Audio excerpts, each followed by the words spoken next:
Good morning everyone and you are most welcome on my YouTube channel JM rank booster. आप सभी का एक बार फिर मेरे YouTube channel JM rank booster पर हार्दिक स्वागत है। तो जैसा कि हम अध्ययन कर रहे थे ज्योग्राफी यानी उस भूगोल का रूप के पृथ्वी के रूप के वर्णन का, तो उसी में हमने अभी तक सामान्य भूगोल को समझा और फिर उसके स्थलीय भाग के बारे में कुछ हमने स्थलीय भाग को जानते हुए हमने पृथ्वी के आंतरिक भाग को और कुछ अन्य चीजों को अच्छे से जाना। तो कल हमने कुछ क्वेश्चंस को देखा, तो मुझे लगता है कि कुछ और बाकी बेसिक क्वेश्चंस अभी कहीं रह जाते हैं जो एग्जाम में बार बार पूछे जाते हैं। तो हम उन क्वेश्चंस को एक बार देख लेते हैं कि वो कौन से क्वेश्चंस हैं जो बार बार एग्जाम में रिपीट होते हैं, उनको एक बारी हम देख लेते हैं। उससे हम कहीं ना कहीं अपने आप को इवेलुएट भी कर पाएंगे कि हम अपने आप को कितना परीक्षा के लिए कितना तैयार कर रहे हैं, किसी एग्जाम्स के लिए हम अपने आप को कितना तैयार कर रहे हैं, यानी हम भूगोल विषय में किस ओर जा रहे हैं। तो आइए देख लेते हैं वो क्वेश्चंस जो हम पहले ही पढ़ चुके हैं, उन टॉपिकों को हम पहले ही समझ चुके हैं कि आखिर हमारी समझ कितनी बनी है। तो क्वेश्चन नंबर फर्स्ट को देखते हैं कि आकाशगंगा यानी हमारा जो सौरमंडल है जिसका हिस्सा है वो क्या है, हमारी आकाशगंगा जिसका नाम मिल्की वे है, वर्गीकृत की गई है एक सर्पिलाकार गैलेक्सी के रूप में, विरल गैलेक्सी के रूप में, अंडाकार गैलेक्सी के रूप में और गोलाकार गैलेक्सी के रूप में। आप देखेंगे कि ब्रह्मांड में बहुत सारी अरबों की संख्या में गैलेक्सीज है। ऐसे ही जैसी हमारी मिल्की वे है, ऐसी ही और अन्य गैलेक्सीज हैं, और कोई किसी शेप में है, कोई किसी शेप में है। तो क्वेश्चन में पूछा गया है कि हमारी जो आकाशगंगा है जिसका नाम मिल्की वे है, आखिर वो किस शेप में है, उसकी शेप क्या है। तो आप देखेंगे कि वो सर्पिलाकार यानी कुछ इस तरह की उसकी शेप है जिसको हम सर्पिलाकार के नाम से जानते हैं। तो हमारी आकाशगंगा जो मिल्की वे है वो सर्पिलाकार गैलेक्सी के रूप में दिखाई देती है। तो इसका राइट आंसर होगा सर्पिलाकार यानी स्पाइरल गैलेक्सी, यानी जैसे आप देखते हैं कि स्पाइरल में जैसे ऐसे होता है, वो कुछ इस प्रकार से उसको गैलेक्सी के रूप में वर्गीकृत किया गया है। नेक्स्ट क्वेश्चन, तारों के मध्य दूरी ज्ञात करने की इकाई है। तारों के मध्य दूरी ज्ञात करने की इकाई है। तो हम जब किसी दूरी को मापते हैं तो सबसे पहले हम देखते हैं कि आखिर वो वस्तु जिसकी हमें दूरी मापनी है वो कितनी लंबी और चौड़ी है या वो कितनी लंबाई की है। तो उस हिसाब से हम उसका पैमाना भी सेट करते हैं, उसका मात्रक भी देखते हैं।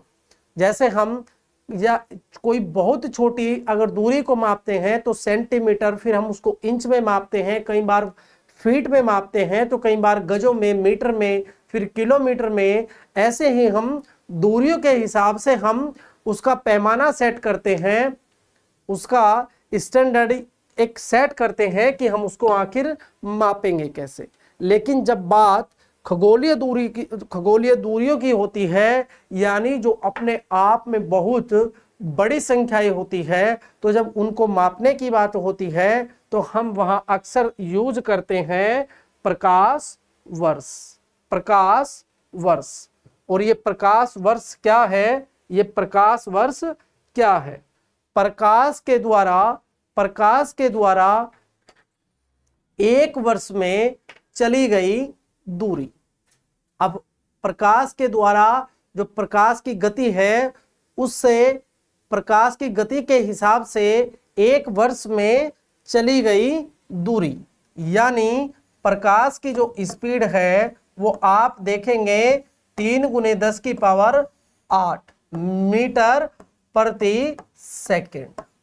तो प्रकाश एक सेकंड में कितनी दूर जाता है? 3 × 10⁸ मीटर प्रति सेकंड।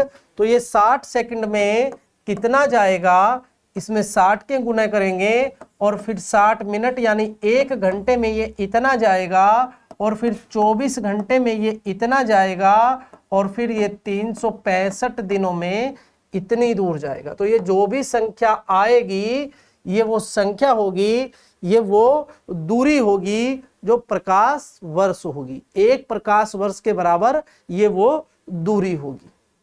तो आपको याद रखना है कि जब हम किस खगोलीय पिंडों के बीच की दूरी मापने की बात करते हैं तो वो दूरी मापने का जो मापक होता है वो हम यूज करते हैं प्रकाश वर्ष, वो यूज करते हैं प्रकाश वर्ष।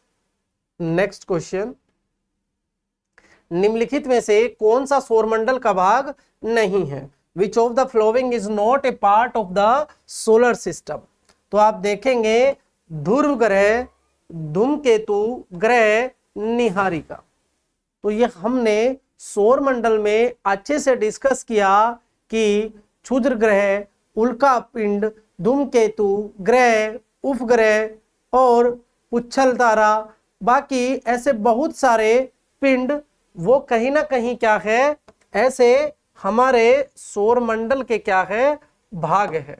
और जब हम पुच्छल तारे की बात करते हैं तो वो तभी हमारा भाग है तब वो हमारे संपर्क में रहता है, बाकी वो भाग नहीं है। लेकिन आप देखेंगे सौरमंडल में क्षुद्र ग्रह, ध्रुव ग्रह, धूमकेतु ग्रह, ये सब क्या है, हमारे सोलर सिस्टम का क्या है, भाग है, सोलर सिस्टम का भाग है। लेकिन निहारिका जो धूल और गैस के कणों से मिलकर बनी होती है, हमने नेबुला को भी अच्छे से डिस्कस किया था। तो नेबुला क्या है, हमारे सोलर सिस्टम का भाग नहीं है, नेबुला हमारे सोलर सिस्टम का भाग नहीं है। सूर्य की ऊर्जा उत्पन्न होती है, the energy of sun is produced by, यानी सूर्य में जो ऊष्मा है वो कैसे उत्पन्न होती है। और ये यूपीपीसीएस प्री 1996, 2001, 2006 और उसके बाद भी न जाने सैकड़ों बार एग्जाम में पूछा गया है, 100 टाइम्स इसको लगभग एग्जाम में पूछा गया होगा, कभी आयोग के एग्जाम में, कभी अधीनस्थ आयोग के एग्जाम में, और लगभग भारत के हर राज्य में इसको कई दफे पूछा गया है कि सूर्य में जो सूर्य की ऊर्जा का जो स्रोत है वो आखिर क्या है। तो सूर्य के अंदर होने वाली क्रिया नाभिकीय संलयन, और होता क्या है कि हाइड्रोजन के दो नाभिक मिलकर हीलियम का एक बड़ा नाभिक बनाते हैं, और इस क्रिया में अपार मात्रा में ऊर्जा मुक्त होती है। और माना जाता है कि 1 सेकंड में 40 लाख टन ऊर्जा इससे निकलती है, उत्सर्जित होती है। तो कौन सी क्रिया सूर्य में ऊर्जा उत्पन्न करती है, वो है नाभिकीय संलयन, न्यूक्लियर फ्यूजन, जिसके द्वारा हमें सूर्य से ऊर्जा प्राप्त होती है या सूर्य में ऊर्जा उत्पन्न होती है। नेक्स्ट क्वेश्चन, सौरमंडल का सर्वाधिक गर्म ग्रह है, सौरमंडल का सर्वाधिक गर्म ग्रह है। तो हम कई बार बात करते हैं कि जो हमारा सूर्य है, यानी आग के पास अगर ज्यादा पास कोई जाएगा तो वो क्या है कि कहीं ना कहीं ज्यादा गर्म होगा। तो जब हमारे सूर्य से नजदीकी ग्रहों की बात होती है तो फर्स्ट नंबर पर नंबर आता है बुध ग्रह, और फिर जब नेक्स्ट की बात होती है तो नंबर आता है शुक्र ग्रह का, और फिर थर्ड नंबर पर नंबर आता है हमारे पृथ्वी का। तो हम देखते हैं कि सूर्य से कुछ इस प्रकार से क्रम ग्रहों का रहता है। लेकिन आप देखेंगे एक सामान्य थिंकिंग से या विचार से हम देखें कि सूर्य के सबसे पास वाली आग के जो सबसे पास रहेगा उसको अधिक ऊष्मा प्राप्त होगी। तो इसके हिसाब से सूर्य के सबसे पास वाला ग्रह यानी बुध ग्रह सबसे गर्म ग्रह होना चाहिए। सबसे गर्म ग्रह होना चाहिए, सबसे गर्म ग्रह होना चाहिए, लेकिन ऐसा नहीं है।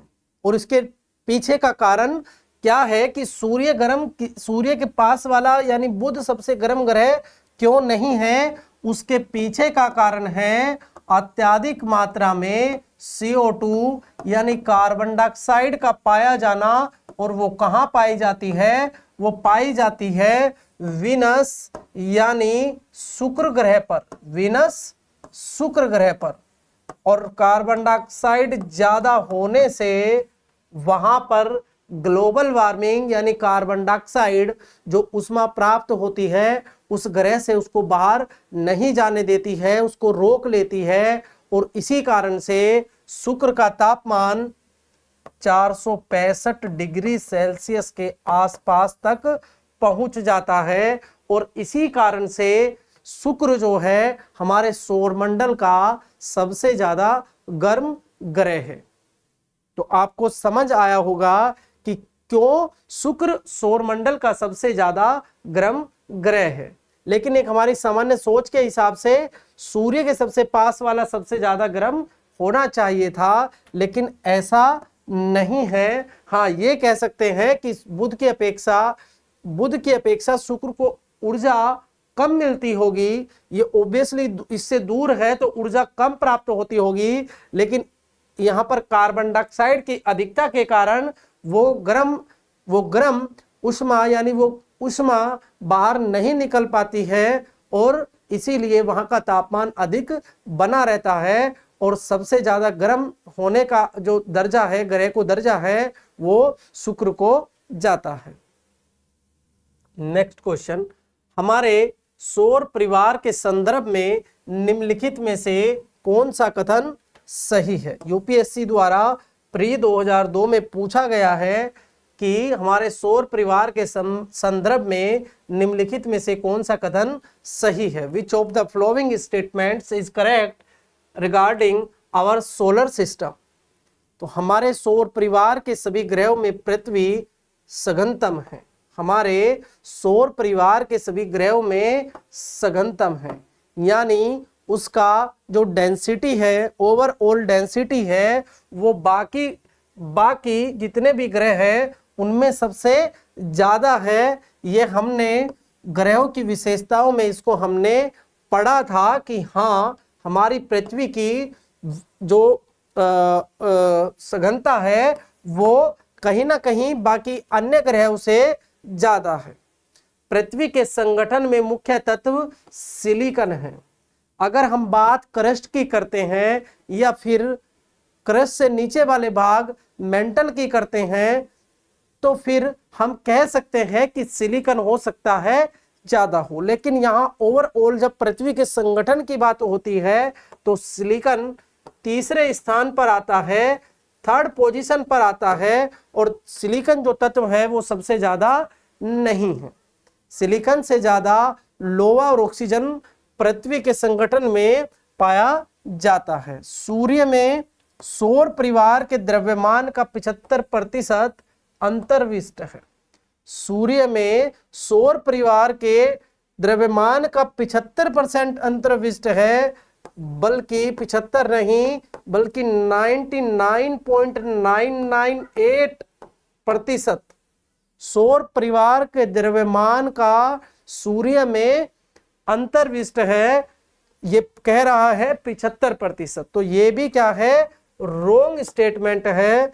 और सूर्य का व्यास पृथ्वी के व्यास का 190 गुना है, ये भी क्या है, रोंग है। सूर्य हमारी पृथ्वी से 109 गुने ज्यादा बड़ा है। तो ये आपको समझ आया होगा कि आपको याद रखना है कि जो हमारा सौर मंडल है उनमें सभी ग्रहों में हमारी पृथ्वी का जो डेंसिटी है वो लगभग 5.5 ग्राम प्रति सेंटीमीटर क्यूब होता है। तो आपको याद रखना है कि हमारे सौर परिवार के जितने भी ग्रह हैं उनमें सबसे ज्यादा सघनतम हमारी पृथ्वी ही है। सौरमंडल का सबसे ठंडा ग्रह, सबसे ठंडा ग्रह। मैंने अभी आपको बताया कि सूर्य से जैसे जैसे दूरी बढ़ेगी ऐसे ऐसे उष्मा भी कम प्राप्त होगी, लेकिन हमने पहली और दूसरी कंडीशन में शुक्र और बुध में एक कॉन्सेप्ट को समझा कि शुक्र में CO2 की मात्रा अधिक हो जाने के कारण यह सबसे ज्यादा गर्म रहता है। लेकिन बाकी सब ग्रहों पर वही कॉन्सेप्ट लागू होता है कि जैसे पहला ग्रह बुध है, दूसरा शुक्र है, तीसरा पृथ्वी है, तो चौथा मंगल, बृहस्पति, शनि, अरुण और वरुण। तो आप देखेंगे कि जैसे जैसे सूर्य से यानी आग से दूर होते जाएंगे तो उष्मा की मात्रा भी कम प्राप्त होती जाएगी, और जैसे जैसे उष्मा प्राप्ति कम होती जाएगी ऐसे ऐसे ग्रहों का तापमान भी कम होता चला जाएगा। तो क्वेश्चन पूछ रहा है कि सोलर सिस्टम का सबसे ठंडा ग्रह, the coldest planet in the solar system, Neptune, Jupiter, Mars, Saturn.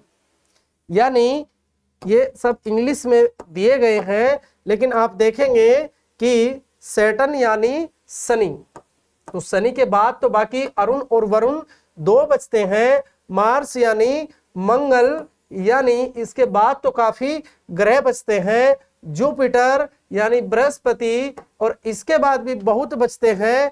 और नेपच्यून आप देखेंगे कि लास्ट में है, तो इसका मतलब कहीं ना कहीं जो हमारा ऑप्शन होगा वो राइट आंसर होगा नेपच्यून।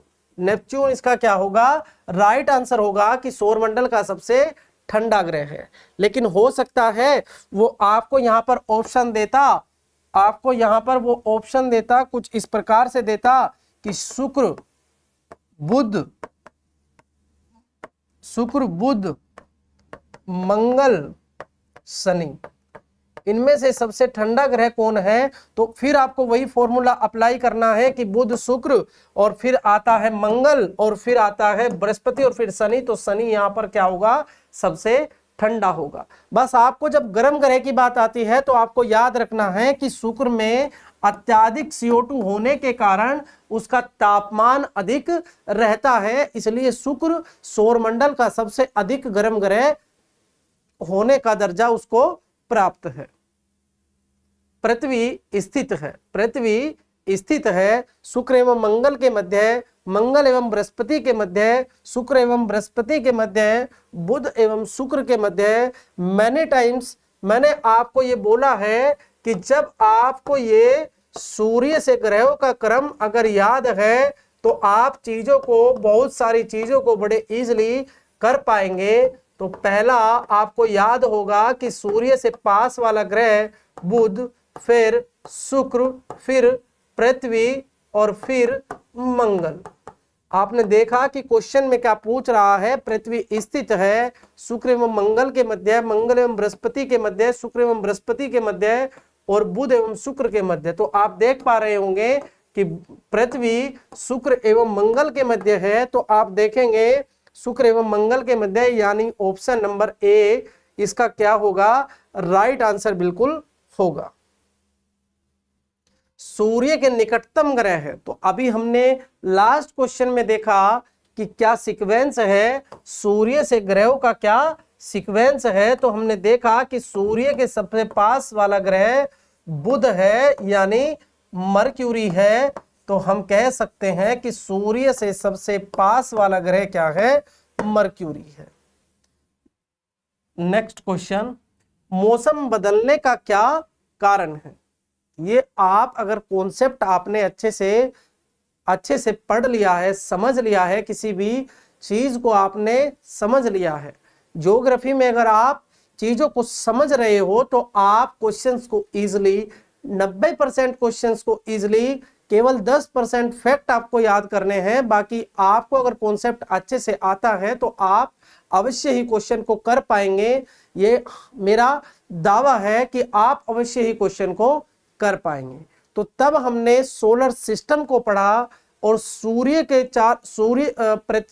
चारों ओर पृथ्वी का परिक्रमण समझा। पृथ्वी कभी नजदीक तो कभी दूर, और पृथ्वी अपने अक्ष पर पृथ्वी का झुका हुआ होना। पृथ्वी के कभी किसी भाग पर प्रकाश ज्यादा पड़ता है तो फिर पृथ्वी की स्थिति बदल जाने से दूसरे भाग पर प्रकाश ज्यादा पड़ता है। तो हम देखेंगे कि मौसम बदलने का कारण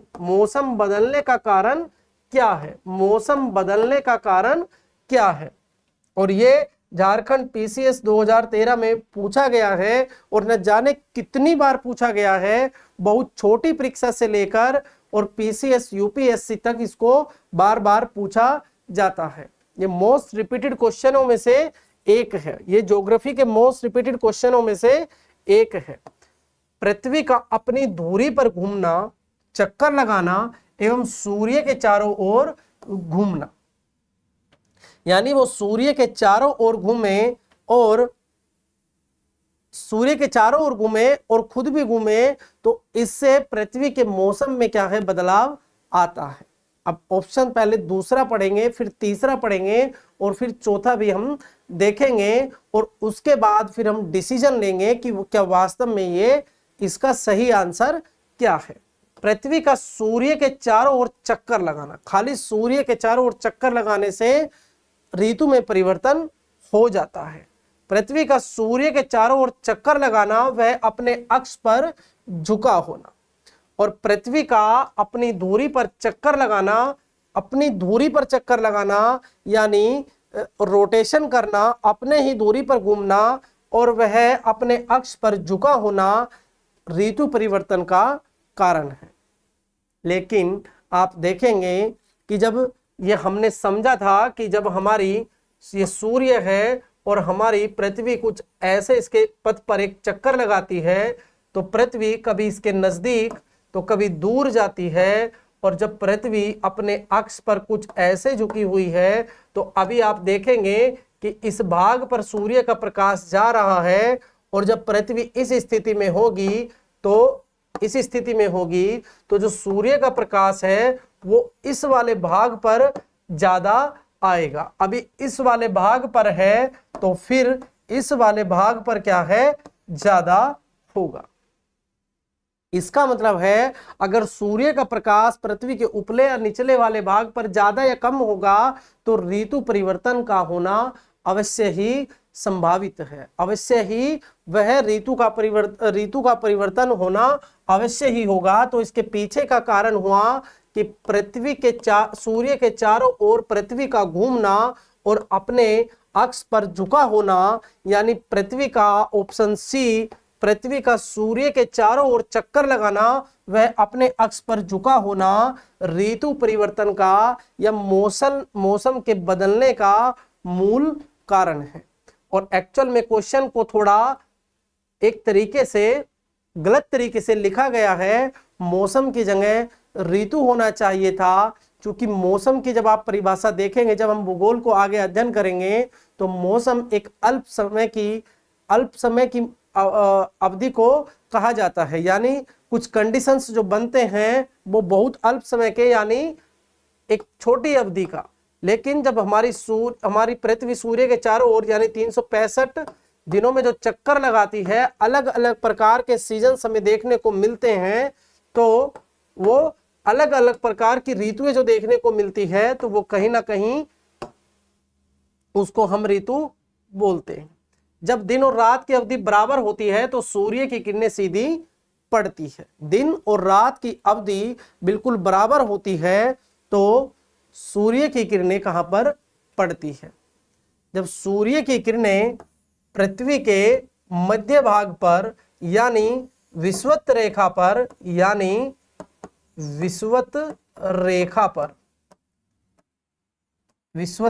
पर या इक्विनोक्स पर या इक्वेटर पर पड़ती है, या इसको विषुवत रेखा कहिए या भूमध्य रेखा कहिए, तो संपूर्ण पृथ्वी पर दिन और रात क्या होते हैं? बराबर होते हैं। और वो तिथि होती है 21 मार्च और 23 सितंबर। 21 मार्च और 23 सितंबर पर, 23 सितंबर पर, 23 सितंबर उत्तरी ध्रुव पर, भूमध्य रेखा पर, दक्षिणी ध्रुव पर, कर्क रेखा पर जब दिन और रात की अवधि बराबर होती है तो सूर्य की किरणें सीधी पड़ती हैं। तो आप देखेंगे कि वो सूर्य की सीधी किरणें कहां पड़ती है, वो पड़ती है भूमध्य रेखा पर, वो पड़ती है सीधी भूमध्य रेखा पर। पृथ्वी की भूमध्य रेखीय परिधि लगभग कितनी है, यानी ये कह रहा है कि जो हमारी पृथ्वी है उसकी ये दूरी कितनी है, ये वाली दूरी परिधि उसकी कितनी है। मुझे आशा है कि आप लगभग जानते होंगे कि पृथ्वी की त्रिज्या 6400 किलोमीटर लगभग, ये एग्जैक्ट नहीं है क्योंकि पृथ्वी का एग्जैक्ट व्यास 12,756 किलोमीटर है। तो इस हिसाब से त्रिज्या को हम मोटा मोटी 6400 मान लेते हैं। और जब हम बात किसी गोले की परिधि की करते हैं तो वो होती है 2 पाई आर, और जब 2 पाई आर की बात आती है तो 2 गुने पाई का मान 22/7 और गुना 6400, और जब आप ये कैलकुलेशन करेंगे तो आंसर लगभग आएगा 40,000 के आसपास, एग्जैक्ट नहीं लेकिन 40,000 के आसपास आपको आंसर मिलेगा। तो पृथ्वी की जो परिधि है वो आपको अगर ऐसे भी याद नहीं रहती है तो आप इस फॉर्मूले से 2 पाई आर से निकाल सकते हैं। और 2 पाई आर में आपको आर पता है कि वो 6400 किलोमीटर है और पाई का मान आप जानते हैं कि 22/7 होता है। नेक्स्ट क्वेश्चन, अपने परिक्रमण पथ में पृथ्वी लगभग किस माध्य वेग से सूर्य का चक्कर लगाती है, किस माध्य वेग से, यानी पृथ्वी अपने जो सूर्य के चारों तरफ जब वो चक्कर लगाती है तो वो ये कह रहा है कि किस माध्य वेग से, यानी उसकी स्पीड कभी कम तो कभी ज्यादा, लेकिन एक एवरेज स्पीड उसकी कितनी रहती है। ये पूछ रहा है कि उसकी लगभग एवरेज स्पीड कितनी होती है। आप देखेंगे कि 20 किलोमीटर प्रति सेकंड, 30 किलोमीटर प्रति सेकंड, 40 किलोमीटर प्रति सेकंड और 50 किलोमीटर प्रति सेकंड। लेकिन जब हम उसकी एवरेज स्पीड की बात करते हैं तो वो लगभग 29.8 किलोमीटर प्रति सेकंड होती है। लेकिन यहां आपको 29.8 किसी भी ऑप्शन में नहीं दिया गया है, लेकिन इसके जो सबसे ज्यादा पास है आप देखेंगे वो ऑप्शन नंबर 2, यानी 30 किलोमीटर प्रति सेकंड की स्पीड से वो एवरेज स्पीड से सूर्य के चारों ओर अपने परिक्रमण पथ पर घूमती है। नेक्स्ट क्वेश्चन, पृथ्वी का व्यास, what is the diameter of the earth, 8000 kilometre, 8000 kilometre, 8000 kilometre, 1,00,000 kilometre, 12,800 kilometre और उपयुक्त में से कोई नहीं। तो हमने लास्ट से लास्ट क्वेश्चन में इसको डिस्कस किया कि जो हमारी पृथ्वी है उसकी त्रिज्या कितनी है, वो लगभग 6400, और मैंने कहा उसका एग्जैक्ट बिल्कुल जो डायमीटर है वो है 12,756 किलोमीटर। तो हम देखते हैं कि इसके सबसे पास वाली संख्या यहां एक राउंड फिगर को लिखा गया है और वो है 12,800 किलोमीटर, यानी 12,800 किलोमीटर जो है वो पृथ्वी का व्यास होगा। सौर मंडल का सर्वाधिक गर्म ग्रह है, सौर मंडल का अभी हम इसको डिस्कस करके आए हैं कि शुक्र यानी वीनस क्या है, सौर मंडल का सर्वाधिक गर्म ग्रह है और उसके पीछे का कारण उस पर पाए जाने वाली अत्यधिक CO2 है और इसी कारण से उसका तापमान 465 डिग्री सेल्सियस तक पाया जाता है। और CO2 के होने से तापमान ज्यादा क्यों होता है, CO2 जो उससे शुक्र को जो ऊष्मा प्राप्त होती है उसको बाहर नहीं निकलने देती है, उसको अंदर ही दबा देती है। जब हम ग्लोबल वार्मिंग पढ़ेंगे तब हम देखेंगे कि कैसे CO2 उस गैस को बाहर नहीं, उस ऊष्मा को बाहर नहीं निकलने देती है। निम्नलिखित ग्रह युग्म में से कौन बिना उपग्रह के है? यानी ऐसा कौन से ग्रह हैं which of the following pairs of the planet have no satellite, जिनके पास कोई सैटेलाइट नहीं है, ऐसे कौन से ग्रह है? तो आप देखेंगे शुक्र एवं मंगल, बुध एवं मंगल, पृथ्वी और बृहस्पति, और शुक्र, बुध और शुक्र।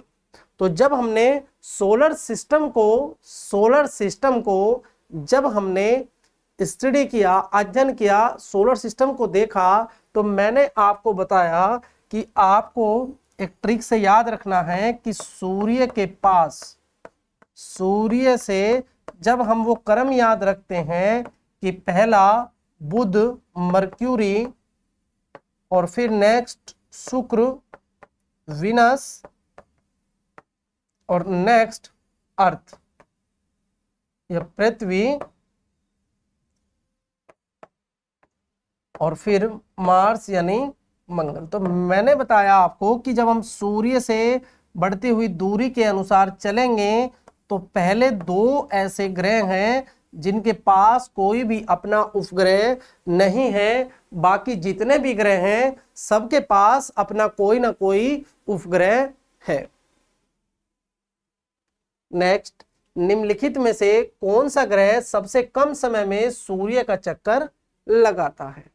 मान के चलिए ये एक ग्राउंड है और इसका सेंटर ये है, तो जो सबसे नजदीक इस सेंटर के पॉइंट के सबसे नजदीक धावक होगा, रनर होगा, वो सबसे जल्दी क्या है, घूम जाएगा। चूंकि ये दूरी उसके लिए कम होगी, जब हम 2πr निकालेंगे यानी इस दूरी को निकालेंगे जो अभी हमने किया, पृथ्वी की परिधि निकालने में किया 2πr, यानी 2 और r का मान 22/7, ये तो फिक्स रहेगा, और ये जितना कम होगा उतनी एक दूरी कम होगी, और जैसे जैसे ये दूरी बढ़ेगी, जैसे जैसे ये दूरी बढ़ेगी, वैसे वैसे जैसे जैसे ये दूरी बढ़ेगी वैसे वैसे क्या होगा, उसका दूरी भी ये घूमने की बढ़ती जाएगी, और फिर क्या होगा, फिर ये होगा कि उसका परिक्रमण जो समय है वो भी बढ़ता चला जाएगा। तो इस हिसाब से हम देखेंगे कि सूर्य के जो सबसे पास है वो बुध ग्रह है, और वो गर्म भी है, यानी उसके पास पर्याप्त मात्रा में सूर्य से ऊर्जा भी प्राप्त होती है, और वो घूमने में जो है सूर्य का एक चक्कर लगाने में सबसे कम समय लेगा, यानी इसका आंसर होगा बुध। यानी बुध वो ग्रह है जो सूर्य के चारों तरफ चक्कर लगाने में सबसे कम समय लेगा। पृथ्वी सूर्य से निकटतम दूरी पर होती है, पृथ्वी सूर्य से निकटतम दूरी पर होती है। आप देखेंगे Uttarakhand PCS mains 2006, UPPSC GIC girls inter college के एग्जाम में 2010 में पूछा गया है, और न जाने कितनी बार इसको पूछा गया है कि पृथ्वी सूर्य से निकटतम दूरी पर होती है। पहले तो आपको ये देखना है कि मान के चलिए ये सूर्य है, ये सूर्य है, तो पृथ्वी का जो पथ है वो कुछ इस प्रकार से है, वो कुछ इस प्रकार से है जिस पथ पर पृथ्वी सूर्य के चारों तरफ चक्कर लगाती है। इसका तात्पर्य ये हुआ कि पृथ्वी सूर्य के कभी नजदीक तो कभी दूर होती है। तो आपको कम से कम पहले ये पता होना चाहिए कि सूर्य के चारों तरफ बिल्कुल एक ऐसे पथ पर, वो बराबर पथ पर नहीं घूमती है, उसका परिक्रमण पथ कुछ इस प्रकार का है कि वो कभी नजदीक तो कभी दूर होती है। अब हम देखेंगे कि जब वो निकटतम होती है तो वो कब होती है। अब मैंने आपको इसका याद रखने का ट्रिक ये बताया था कि इसको आप उल्टा समझिए। उल्टा समझने का मतलब है कि जब पृथ्वी नजदीक होती है तो गर्मी होनी चाहिए, जब पृथ्वी सूर्य की ज्यादा नजदीक होगी तो ज्यादा उष्मा प्राप्त होगी, तो यहाँ क्या है, गर्मी होनी चाहिए। लेकिन ऐसा नहीं होता है, और ये हमने क्लास में डिस्कस किया था कि ऐसा होता क्यों नहीं है, कि पृथ्वी सूर्य के सबसे ज्यादा नजदीक भी होती है, लेकिन भारत में बहुत ठंड होती है। और पृथ्वी सूर्य के सबसे ज्यादा नजदीक होती है 3 जनवरी को, लेकिन 3 जनवरी को भारत में बहुत ठंड होती है।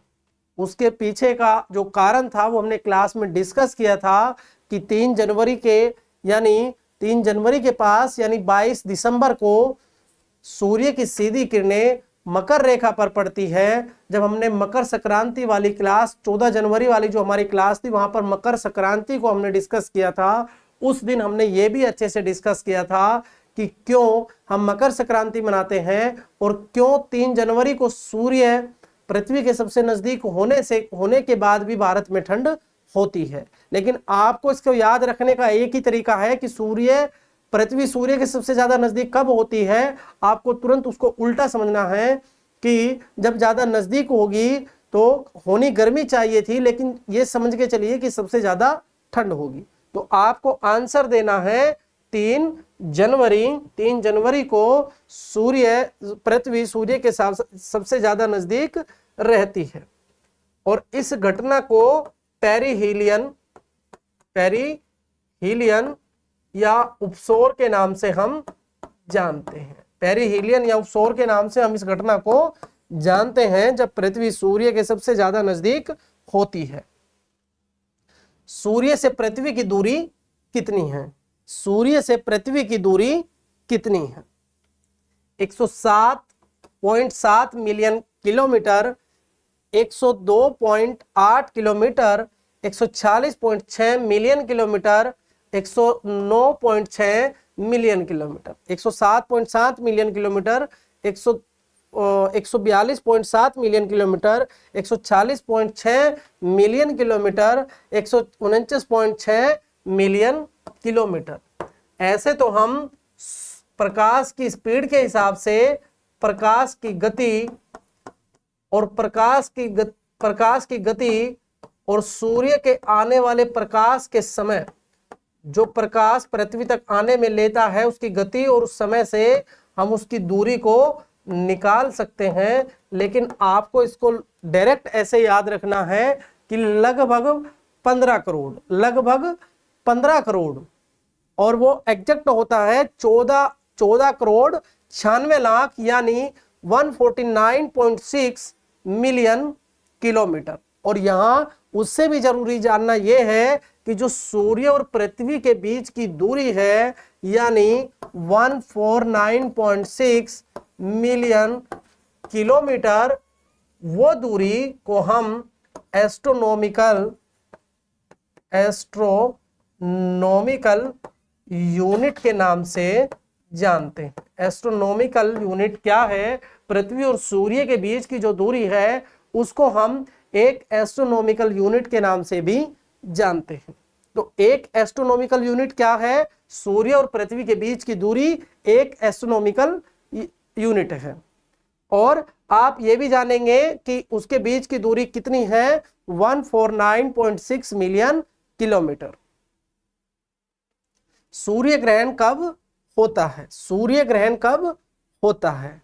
सूर्य ग्रहण हम पहले ही डिस्कस कर चुके हैं और बहुत अच्छे से हमने इसको विस्तृत रूप में डिस्कस किया था कि जब सूर्य की किरणें, सूर्य का प्रकाश पृथ्वी तक, अर्थ तक ना पहुंचे यानी पहुंचते पहुंचते रुक जाए, बीच में कोई अड़चन पैदा हो जाए, तो उस स्थिति को हम कहते हैं सूर्य ग्रहण। और ऐसा कब हो सकता है कि सूर्य का प्रकाश कोई रोक दे, बीच में आ जाए, तो हमारी पृथ्वी के चारों तरफ जो चक्कर लगाता है वो क्या है?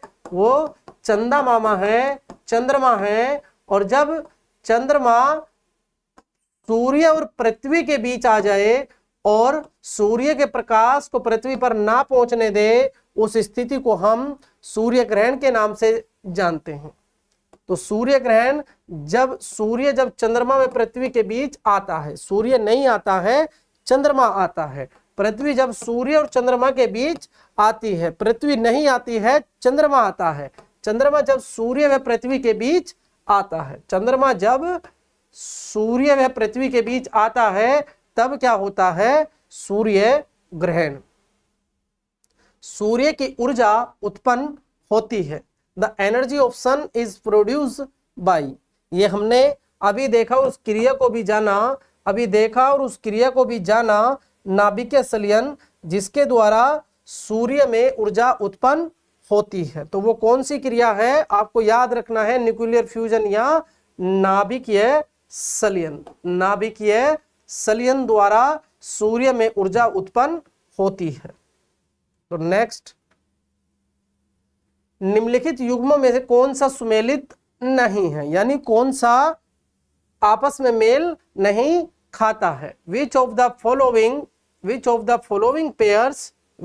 Following pairs is not correctly matched, यानी कौन सा मिलान सही नहीं है। बहुत इजी है कि आप देखेंगे सौरमंडल का सबसे बड़ा ग्रह, ये सभी को पता है कि बृहस्पति सौरमंडल का सबसे बड़ा ग्रह है। Jupiter is the large planet of solar system. और सौरमंडल का सबसे छोटा ग्रह, ये भी सब जानते हैं कि बुध सौरमंडल का सबसे छोटा ग्रह है। और सौरमंडल का सर्वाधिक चमकीला ग्रह वो शुक्र है। और सौरमंडल का मंदतम गति वाला ग्रह मंगल है। लेकिन ये नहीं है सौरमंडल का मंदतम गति वाला ग्रह मंगल नहीं है, बल्कि वरुण सौरमंडल का मंदतम गति वाला ग्रह है। तो ये ऑप्शन नंबर 4 यानी ये रॉन्ग स्टेटमेंट है, ये मैच नहीं करता है। तो आंसर होगा option number D. Next question, किसने सर्वप्रथम यह स्थापित किया कि सभी ग्रह सूर्य की परिक्रमा करते हैं। तो मैंने आपको जब ज्योग्राफी जब हमने पढ़ना स्टार्ट किया तो वहां पर हमने शुरुआत की थी कि पहली बार टोल्मी नाम के व्यक्ति ने एक थ्योरी दी, एक सिद्धांत दिया, जिसको जियोसेंट्रिक भूस्थैतिक, यानी पृथ्वी ब्रह्मांड के केंद्र में है, वो दी टोल्मी साहब ने। लेकिन उसके बाद कोपरनिकस ने बताया कि पृथ्वी नहीं बल्कि सूर्य ब्रह्मांड के केंद्र में है, और इसको नाम दिया गया हीलियोसेंट्रिक।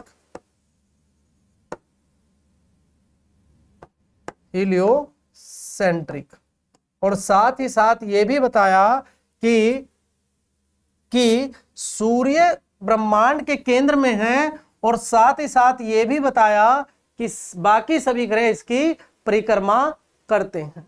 तो ये सभी ग्रह परिक्रमा करते हैं, ये किसने बताया?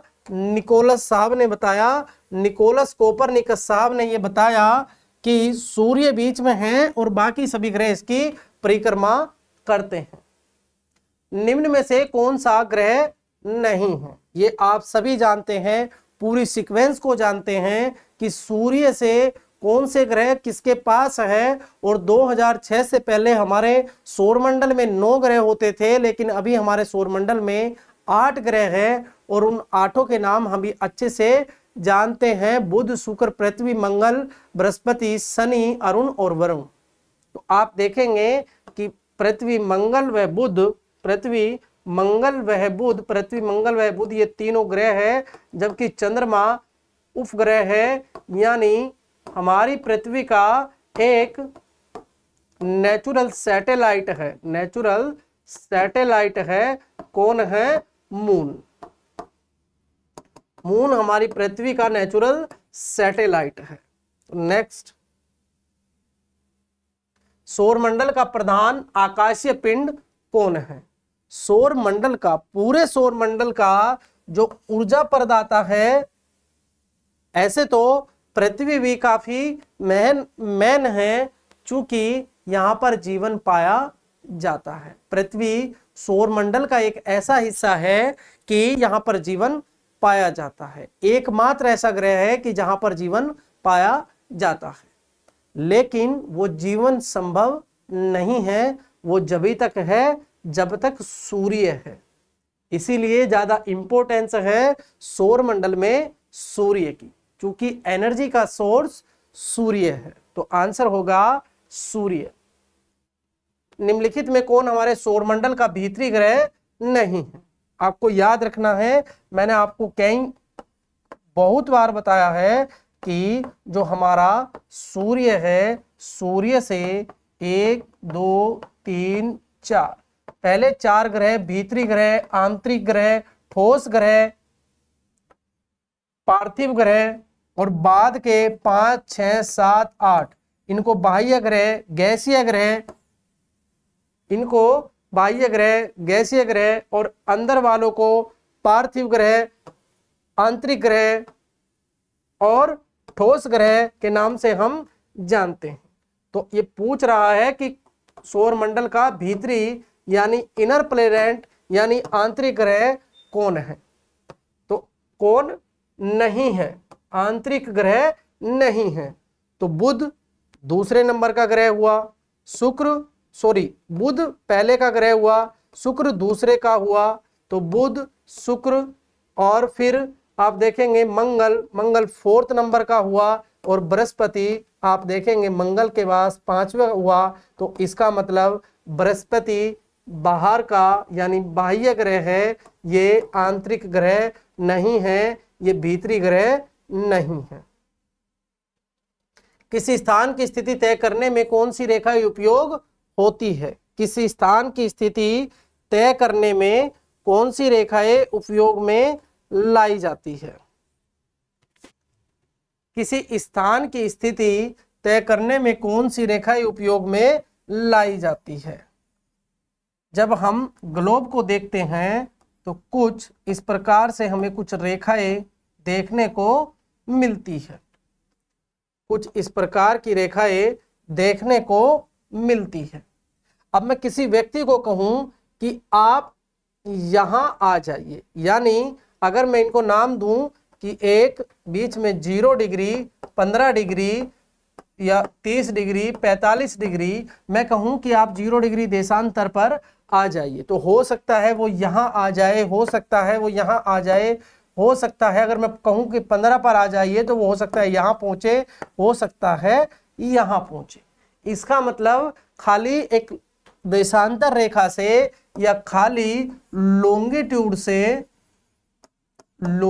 से वो व्यक्ति किसी सही स्थान पर नहीं पहुंच पाएगा। तो फिर अगर हम एक रेखा ऐसे भी खींचे और फिर मैं उस व्यक्ति को कहूं कि आप एक काम करिए, आप 15 डिग्री देशांतर पर और 15 डिग्री अक्षांश पर, आप 15 मान लीजिए इसको, मैं कहूं 15 डिग्री अक्षांश पर और 15 डिग्री देशांतर पर आ जाइए, तो वो व्यक्ति ठीक यहां पर क्या है, पहुंचेगा। इसका मतलब हमें लॉन्गिट्यूड और लैटिट्यूड यानी अक्षांश और देशांतर दोनों की ही जरूरत पड़ती है, दोनों की ही जरूरत होती है। किसी स्थान की लोकेशन को जानने के लिए, किसी स्थान की स्थिति को देखने के लिए हमें दोनों की ही जरूरत होती है। समय क्षेत्र टाइम जोन की गणना किसके आधार पर होती है? समय जोन यानी टाइम जोन, किसी क्षेत्र का, किसी स्थान का टाइम जोन किस प्रकार निर्धारित किया जाता है, ये हमने अपनी क्लास में बहुत अच्छे से डिस्कस किया है। 0 डिग्री देशांतर को हम मानक समय रेखा मानते हैं। समय जोन की गणना किसके आधार पर होती है? अक्षांश, देशांतर, ऊंचाई और भूमध्य रेखा। और बाकी ये देशांतर रेखाएं मैं ड्रॉ कर देता हूं, यानी ये 0 डिग्री देशांतर को हम मानक समय रेखा मानते हैं, यानी जब सूर्य की किरण हम एक समय को मान लेते हैं, निर्धारित कर लेते हैं, और फिर पृथ्वी के घूमने के हिसाब से 4 मिनट में 1 डिग्री घूम जाती है, तो उस हिसाब से फिर हम अन्य क्षेत्रों का उस देशांतर के हिसाब से और पृथ्वी के रोटेशन के हिसाब से हम किसी स्थान का समय का निर्धारण करते हैं। तो इसका मतलब है कि समय के निर्धारण में इन देशांतर रेखाओं की भूमिका अति महत्वपूर्ण हो जाती है, यानी लॉन्गिट्यूड यानी देशांतर रेखाएं समय के निर्धारण के लिए काफी इंपॉर्टेंट होती है। ज्वार भाटा का मुख्य कारण क्या है? तो ये हम पहले ही डिस्कस कर चुके हैं कि ज्वार का मतलब पानी का उठना, महासागरों में पानी का उठना, और सागरों महासागरों में ज्वार का मतलब पानी का उठना और भाटा का मतलब पानी का नीचे गिरना। लेकिन ऐसा क्यों होगा? सूर्य और चंद्रमा की आकर्षण शक्तियों के कारण वो पानी उठता है और फिर गुरुत्वाकर्षण के कारण वो पानी नीचे गिरता है। तो वो पानी का ऊपर उठना ज्वार और नीचे गिरना भाटा, टाइड्स, इसको हम पहले डिस्कस कर चुके हैं।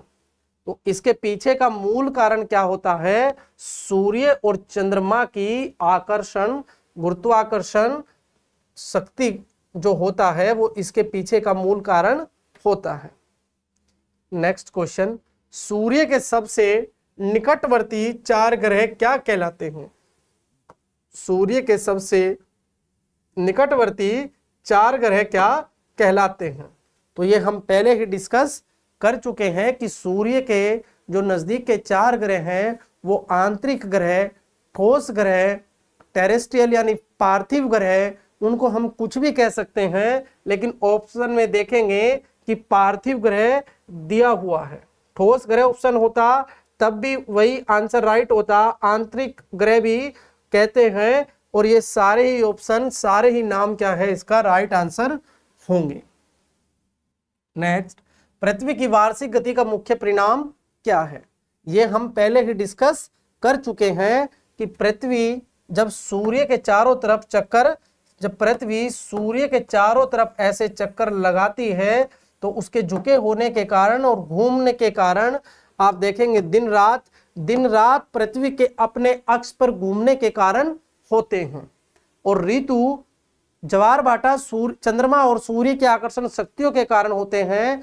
भूकंप हमने प्लेटेक्टोनिक थ्योरी में जाना कि भूकंप के आने का कारण प्लेटों का एक दूसरे के समीप आना, दूर हटना, या फिर ऐसे यानी प्लेटों के संचलन के कारण भूकंप आते हैं। तो इसका जो राइट आंसर होगा वो होगा ऋतुओं में परिवर्तन, यानी पृथ्वी की वार्षिक गति का मुख्य परिणाम क्या होता है? वो होता है ऋतु में परिवर्तन। सूर्य से पृथ्वी की न्यूनतम दूरी को क्या कहते हैं? ये हम पहले ही डिस्कस कर चुके हैं। जब हमने 3 जनवरी, जब सूर्य 3 जनवरी वो तिथि होती है जब पृथ्वी सूर्य के सबसे ज्यादा नजदीक होती है, और इसी को हम पेरिहीलियन के नाम से जानते हैं। ये हमने अभी पीछे किसी क्वेश्चन में डिस्कस किया। इसी को हम उपसौर के नाम से जानते हैं। दूसरा हम देखेंगे एपीहीलियन, ये वो तिथि है जब पृथ्वी सूर्य से सबसे ज्यादा दूर होती है, और ये तिथि होती है 4 जुलाई, और इसी तिथि को हम एपीहीलियन के नाम से जानते हैं या अपसौर के नाम से जानते हैं। नेक्स्ट, सबसे भारी ग्रह कौन है? सबसे बड़ा ग्रह कौन है? तो हमने जब सौरमंडल को अध्ययन किया, सबसे द्रव्यमान में सबसे बड़ा ग्रह, आकार में सबसे बड़ा ग्रह, सबसे छोटा ग्रह, सूर्य से बढ़ते हुए दूरी के अनुसार, सब तरीके से हमने इन चीजों को अध्ययन किया था। तो मुझे लगता है कि आपको ये अच्छे से याद होगा कि सबसे भारी ग्रह बृहस्पति है। सबसे भारी ग्रह, सौरमंडल का सबसे भारी ग्रह बृहस्पति है। तो ये हमने अच्छे से डिस्कस इसको किया था, और मुझे आशा है कि सारे ही क्वेश्चंस आप कर पाए होंगे। मैं तो आपसे यही आशा रखता हूं, और जो नहीं कर पा रहे हैं मैं उनसे ये कहूंगा कि वो एक बार फिर उन क्लासेस को रिपीट करें, एक बार फिर उनको देखें, ताकि उसके अपने कॉन्सेप्ट बिल्कुल क्लियर हो जाए। और फिर मुझे लगता है कि आप कुछ क्वेश्चंस किसी भी बुक से आप कंपटीशन की कोई भी बुक पढ़ेंगे और ज्योग्राफी को पढ़ेंगे तो मुझे आशा है कि आप अवश्य ही क्वेश्चन करेंगे। तो आज के लिए ये क्लास यहीं तक। आगे हम मंडे से अपने टॉपिक्स को लेकर आगे बढ़ेंगे, चाहे वो पॉलिटी हो या फिर ये ज्योग्राफी हो, दोनों ही में हम अपने टॉपिक्स को आगे बढ़ाएंगे। आज के लिए यहीं तक। Thank you everyone.